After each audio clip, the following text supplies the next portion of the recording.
Hey guys, this is just a video update for anyone interested in Candida or thinks they are suffering from Candida or knows that they are suffering from Candida. The cat's just come downstairs. A personal update from me. I've never been officially diagnosed with Candida, but after years of reading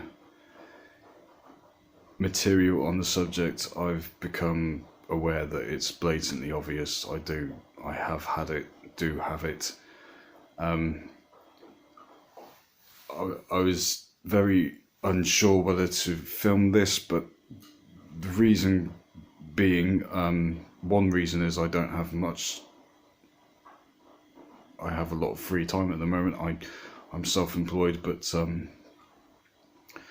I've lost a lot of money, and because of this illness, a lot of my time is spent in the bathroom. I won't go into any other detail, but that's just one of the symptoms, if you can call it a symptom.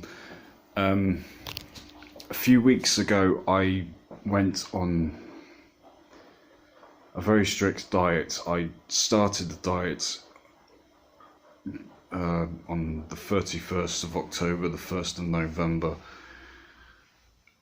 and for about 9 or 10 days, the only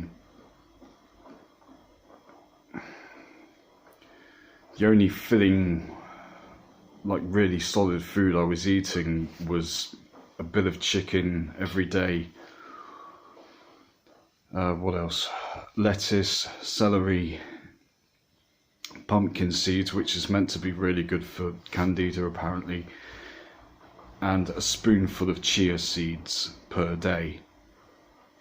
And yeah, that was it. Or apart from some tomato soup, but I was not having any bread or potato items, products. No sugar, obviously no chocolate. Back in 2015, when this really started, I was working at Lidl, the supermarket. Lidl. We were working very uncertain hours. Sometimes we would finish at 2 a.m. in the morning, and then we'd have like one day of the week where we had to come in at 5 a.m. to start work. And I don't want to sound like that's me moaning, because other people were we were all in the same boat. Even the managers were working hard. They were stressed out and getting crazy, making everyone else crazy and stressed out. But that's Lidl for you. You get what you pay for. So I was eating, sorry, I'm waffling, I'm trying to condense it as much as I can. I was eating a lot of sugary foods because I was always tired. I had sleeping problems all my life. Before that, I used to take sleeping pills, antidepressants a long time ago.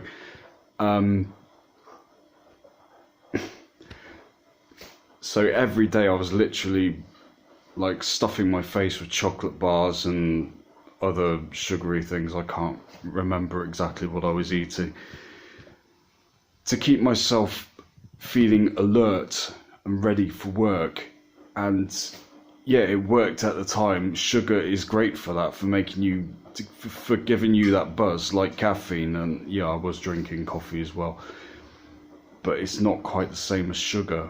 And obviously sugar is very bad for you. It's like a double-edged sword. It is good for giving you that buzz, that legal high, but the consequences are obviously very detrimental. So since then, I've made the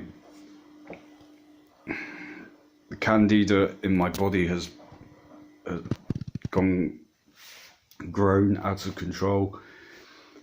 There are lots of symptoms. The main one I've just described was lots of time in the bathroom, very low stomach acid. So it's not any solid foods like carbohydrate foods that you're eating. Even the chicken was it just wasn't going anywhere. It was just staying in my gut area. It wasn't being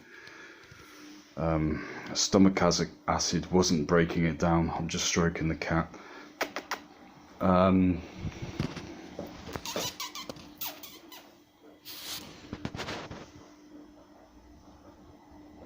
Where was I going? So a few weeks ago, after being on this strict diet, I felt normal basically for about 2 weeks. I felt like I did before the Candida started in 2015. I had a few stomach problems before 2015, but nothing like now, nothing like after 2015 when I was eating lots of sugar. And during these 2 weeks when I felt recently, when I felt normal and like a normal healthy human being, I was stuffing my face with lots of junk food and sugary foods. Not straight away, but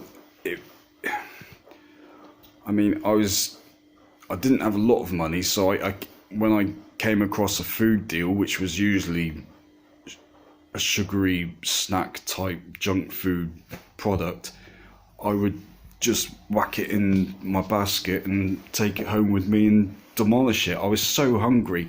I was eating fruit and vegetables as well, and normal everyday meals that not normal, but everyday people eat.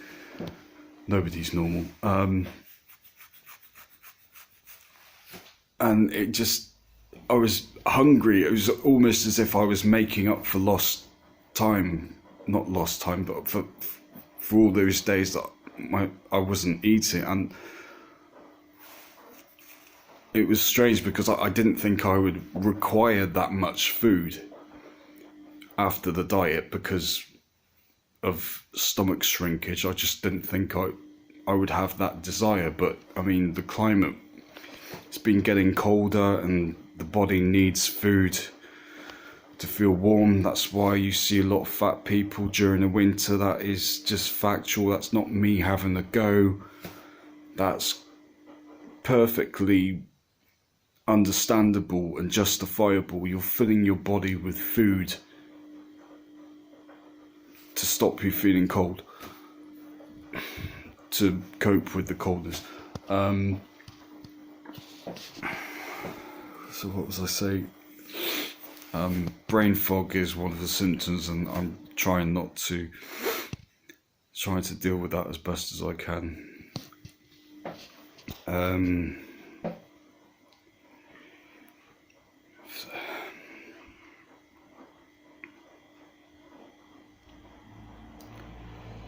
So yeah, I just wanted to put this out there. If you're struggling with Candida, basically what I'm saying is I need to try that diet again, but really stick to it. I mean, I've read comments from people saying that they've stuck to the diet that it takes at least 2 or 3 weeks. And I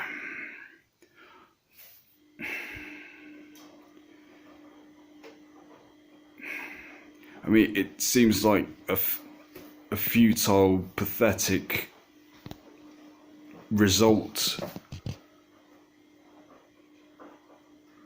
outcome from me going on that diet, which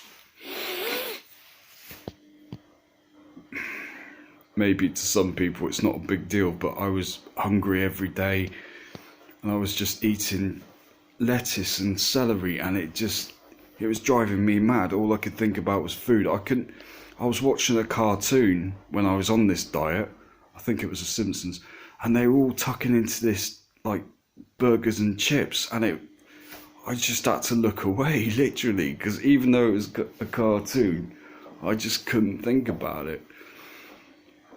But yeah, basically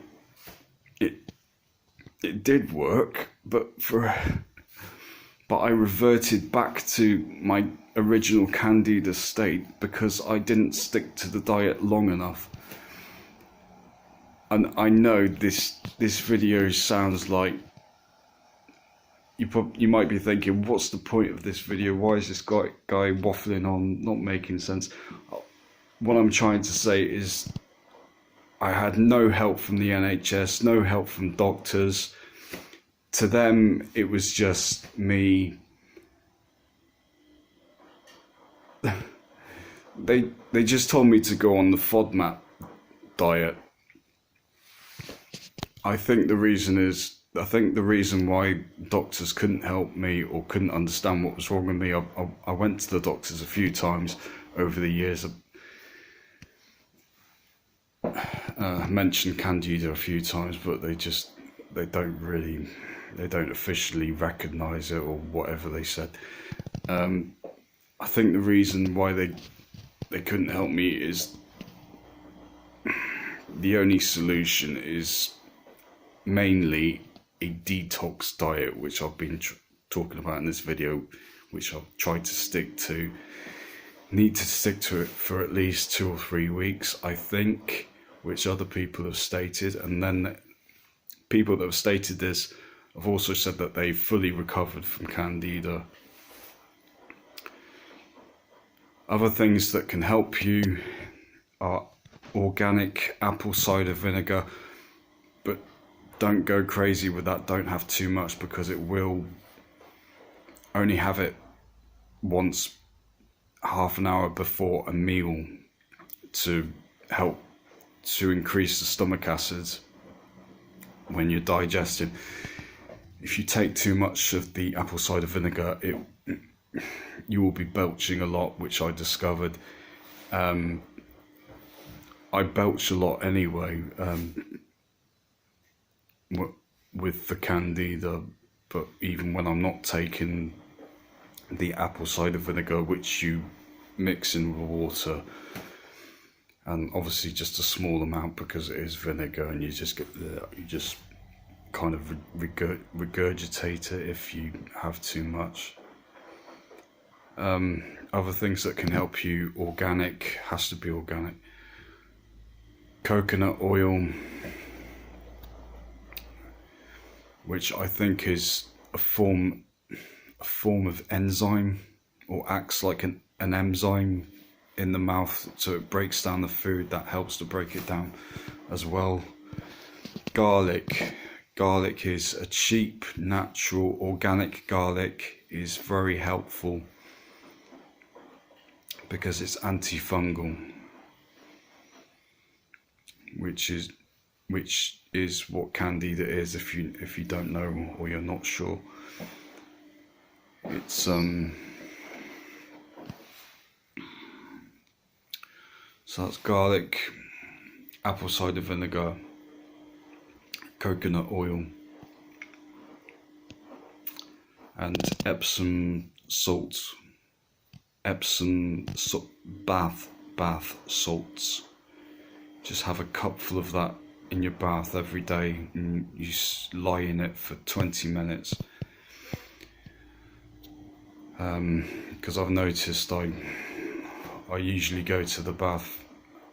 I usually have to go to the bathroom after, if you know what I mean. As soon as I get out of the bathtub with the Epsom salts, it just helps, get things moving. And walking, that helps to get things moving as well, to internally get things moving. Fresh air. And yeah, I think that's all I wanted to say, all I needed to say. If that helps anyone, like I said, who thinks they have Candida or is just interested in the subject. So the point of this video, as I tried to say earlier,